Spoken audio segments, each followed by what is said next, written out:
And we're joined now by Colorado Democratic Congressman Jason Crow. Welcome back. Thanks, Margaret. So you sit on the House Intelligence Committee. This past week, you heard the Director of National Intelligence testify about Iran's capabilities, saying we wouldn't see an ICBM that would, in theory, be the thing that would carry a nuclear warhead, right, to American shores. She said they wouldn't have one until 2035 if they even tried at all.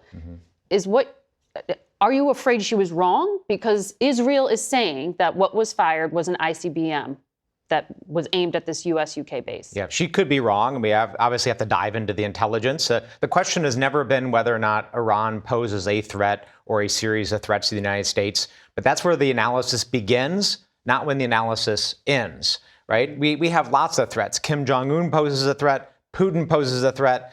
We have threats around the world. The question is, what do we do about it? And right now, we've spent $20 billion in the first 2 weeks of this war alone, $1.5 billion a day. Americans are paying $300 million a day extra in energy prices. The terror threat around the world against the United States and Americans is spreading. And there's no off-ramp. We have no strategy and no end game. This is a mess by any definition. And now we have to figure out what we do from here.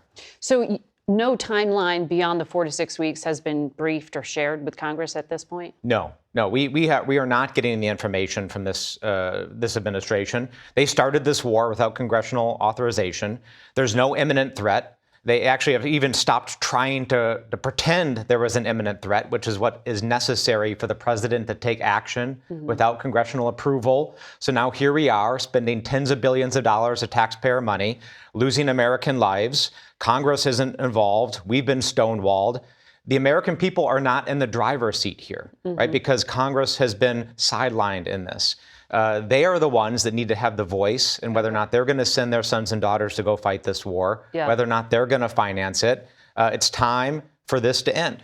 Let's take a break. I have more to talk to you about on the other side of it. So all of you, please stay with us. We'll be right back.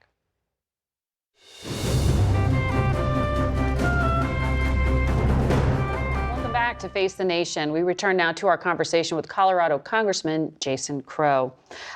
Before we leave the topic of Iran, I do want to ask you, last Sunday on this program, the White House economic advisor Kevin Hassett said the war was ahead of schedule. And while it was up to the budget office, he didn't think the administration would need any kind of supplemental funding. But then days later, Secretary Hegseth seemed to confirm the Pentagon needed as much as $200 billion. As far as $200 billion, I think that number could move, obviously. It takes money to kill bad guys. So we're going back to Congress and our folks there to ensure that we're properly funded for what's been done, for what we may have to do in the future. I know you're opposed to the war, but is there a way to structure this deal where you would be comfortable with additional funds? No. If they think I'm going to vote for hundreds of billions of dollars for an unauthorized war, a war they didn't come to Congress for, a war they haven't given an explanation to the American people for what we're doing and not doing, how it's going to end, how we're protecting our service members. And on top of that, the House Republicans gave DOD a $150 billion slush fund last summer as part of Donald Trump's big ugly bill. And on top of that, they say they're going to come and ask for a $1.5 trillion defense budget. And the Department of Defense, to this day, can't pass an audit. They can't tell us where all their stuff is, where they're spending all their money. So I'm not about to throw money at a DOD that can't pass an audit, is sitting on money that they already haven't accounted for and haven't spent, and to perpetuate an unauthorized war that is not in America's interest. I know you're a veteran, but you know that the accusation will be made that Democrats just don't support the troops. There is, of course, that's what they're going to say. But there is plenty of money within DOD for military families, for troops, for barracks. I have guaranteed that. I sit on the Armed Services Committee, and I will continue to push forward and vote to make sure our troops, our military is taken care of, that we have the military that we need to protect America. What I'm not going to do is just throw money at the Iran war, which they're now admitting is a war. This cannot continue. We spent 20 years in Iraq and Afghanistan, trillions of dollars. It ends here. It must end here. Tell me, though, as a Democrat, because Congress is scheduled to go on vacation soon, a lot of TSA agents aren't receiving paychecks because of this Democratic-led funding shut down because of a demand to change immigration policy, something the White House has not made any concessions on that I know of to date. This is in the Senate.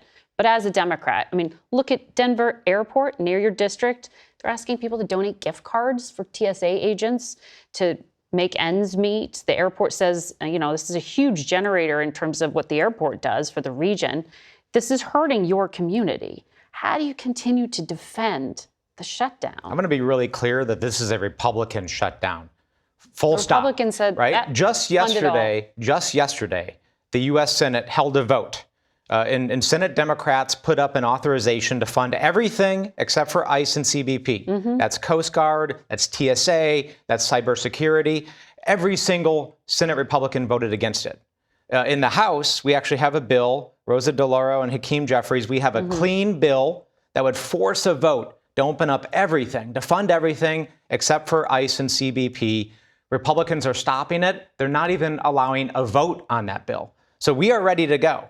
They are in control of every facet of government. Are left stuck. We're about to be in spring break, heavy traffic season. They are in control of every element of government. They're in control of what we vote for and don't vote for.